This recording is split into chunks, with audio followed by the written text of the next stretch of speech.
culture and way of life of the Bedouins at the end of the 19th century.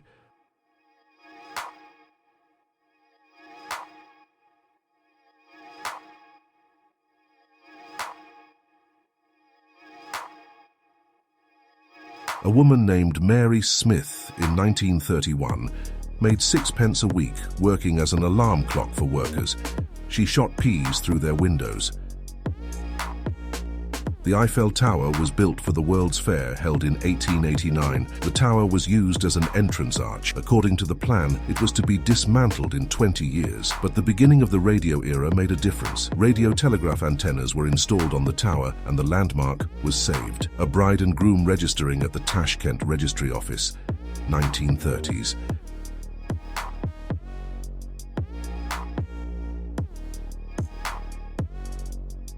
Well, and so on, the soup is getting cold, was the last entry in Leonardo da Vinci's diary, with which he ended his musings on geometry. Hans Langseth is the owner of the longest beard in history. When he died at 81, it was 533 meters long. USA, 1867. Tibbs the Great Cat, 1950-1964, worked officially for 14 years in the post office in London, receiving 2 shillings 6 pence per week for catching mice. Cats had been used to catch rodents in the post office in England since 1868. There was even a public outcry in 1952 over the fact that cats had not received a pay rise for many years. Lucky British soldier shows his damaged helmet, 1918.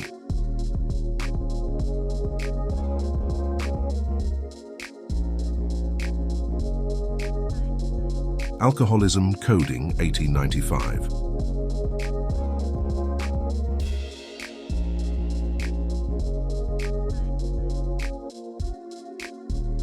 The Inquisition forced Galileo to recant that the Earth revolves around the Sun, but he did not change his convictions.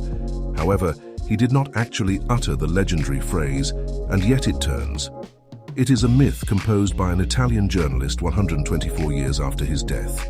Men's Beauty Contest, 1919.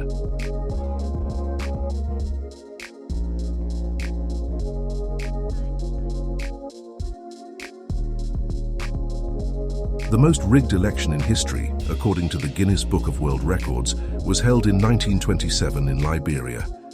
Turnout was 1680%, and the winning candidate, Charles D.B. King, received 243,000 votes with 15,000 registered voters, who, after all, made the first circumnavigation of the globe. There is a theory that Magellan did not actually circumnavigate the world. He died in the Philippines at the hands of the locals, and the route was continued by one of his captains, Juan Sebastian Elcano, but history has deprived him of fame.